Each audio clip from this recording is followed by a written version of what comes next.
Seja bem-vindo ao podcast MG Familiar. Um podcast sobre temas pertinentes que nos fazem refletir e frequentemente com implicações para a prática clínica. E damos as boas-vindas ao nosso anfitrião, professor Carlos Martins.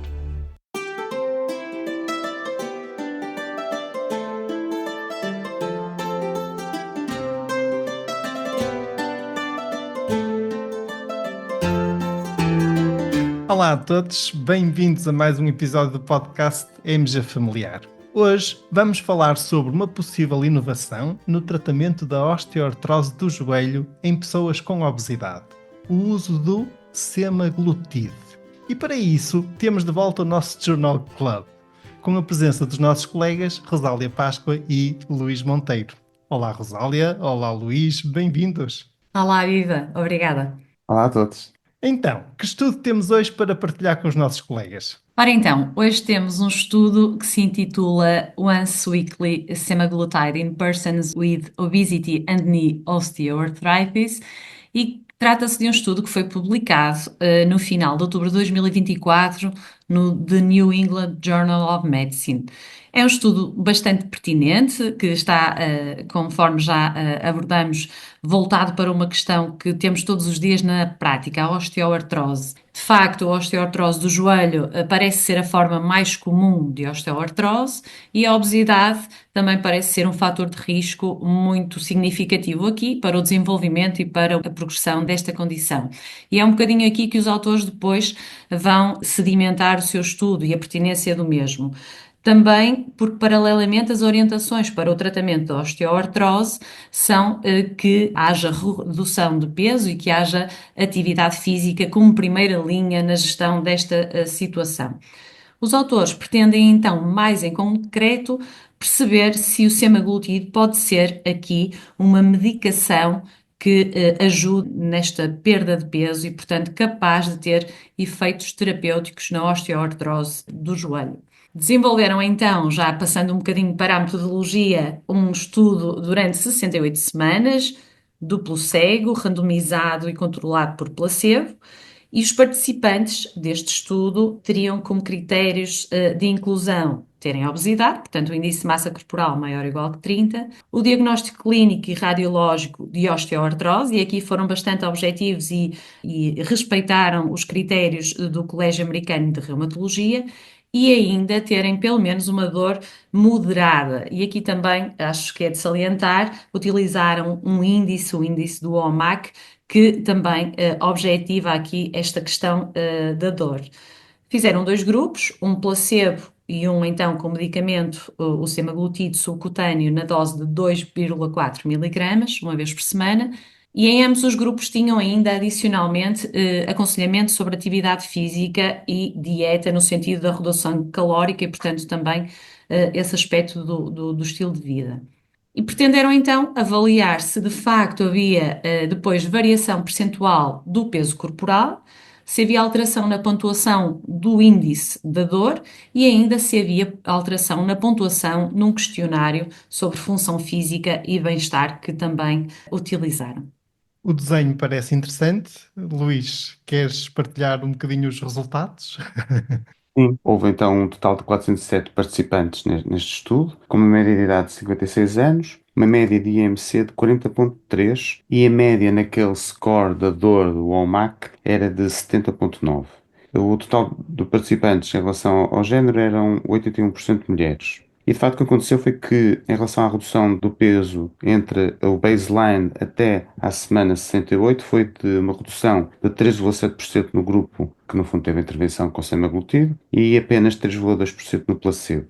Em relação àquele score da dor às 68 semanas, o que aconteceu foi que houve uma redução de menos 41,7 pontos no grupo com tratamento versus menos 27,5 no grupo do placebo. No que diz respeito à função física, no fundo também medida de forma muito objetiva, houve melhorias claras de 12 pontos no que diz respeito ao grupo da intervenção e 65 no grupo placebo. Em relação aos efeitos adversos graves, esses foram semelhantes nos 2 grupos, mas existiu maior descontinuação em relação ao tratamento no grupo de participantes medicados com semaglutide de 6,7% versus apenas 3% no grupo placebo. E a razão principal para os participantes no fundo saírem do estudo foram alterações gastrointestinais. Muito interessante. Os resultados são, de certa forma, impressionantes. Ou seja, do ponto de vista da perda de peso, já estávamos à espera, porque está de acordo, em linha com resultados de estudos anteriores com o semaglutide. Mas é aqui surpreendente o impacto na redução da dor associada à osteoartrose e na melhoria significativa da função física e da qualidade de vida relatada pelos participantes. Queres aqui fazer algum comentário sobre estes resultados? E também considero que são muito relevantes. E, efetivamente, quando temos algumas armas para tratamento da obesidade, depois vemos um leque terapêutico que vai muito além do controle do peso, e isso é muito interessante.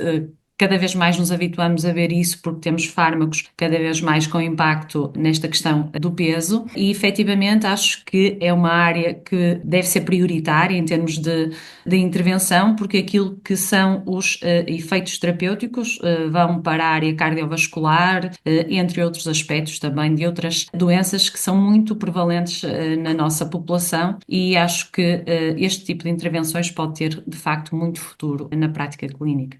Eu também queria acrescentar algo que é referido no editorial desta edição desta revista, que é a possibilidade de termos aqui algum efeito não só no que diz respeito à diminuição de peso, mas no fundo os agonistas receptores de GLP-1 podem ter efeitos anti-inflamatórios pleiotrópicos e imunomodulatórios que no fundo contribuem para esta melhoria da função e a redução da dor, não só no que diz respeito à diminuição de peso. Isso pode ser interessante e pode ser, acima de tudo, ser um potencial para novas formas de tratamento. É verdade, eu também li esse editorial e realmente discute-se um bocadinho qual o possível mecanismo de ação que tenha produzido este tipo de resultados. E eles levantam realmente essa possibilidade aqui dos análogos GLP-1 poderem realmente funcionar como moduladores da inflamação e que também através desse mecanismo, e não só pela perda de peso, aliviar a dor das pessoas com osteoartrose.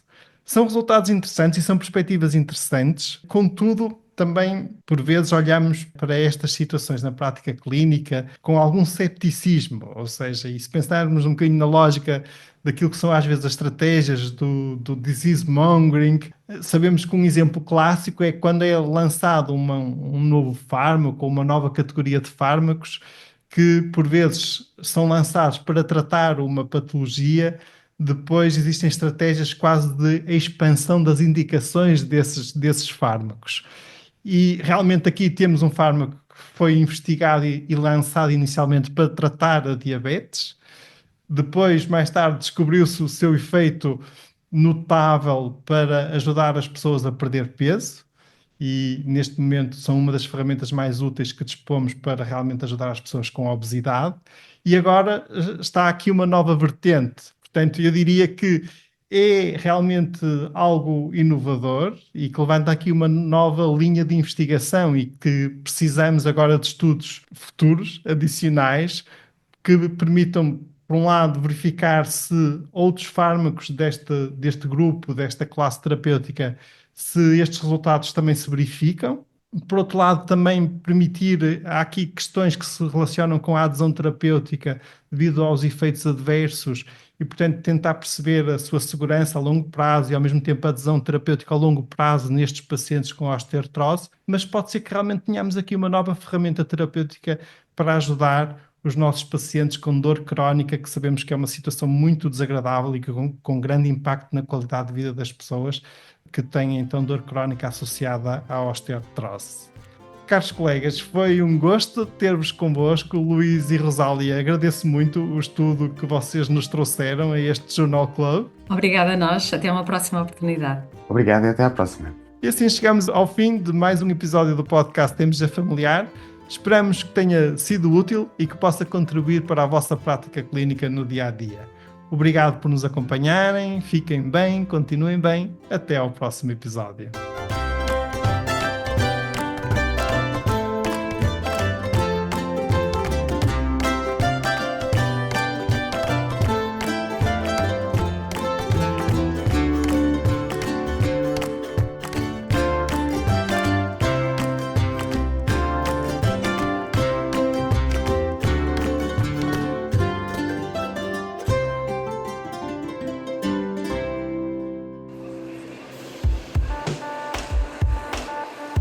E terminamos assim esta edição do podcast MG Familiar. Muito obrigada por nos ouvir. Se desejar completar a sua leitura, muitos dos conteúdos abordados neste podcast estão disponíveis em www.mgfamiliar.net. Até ao próximo episódio.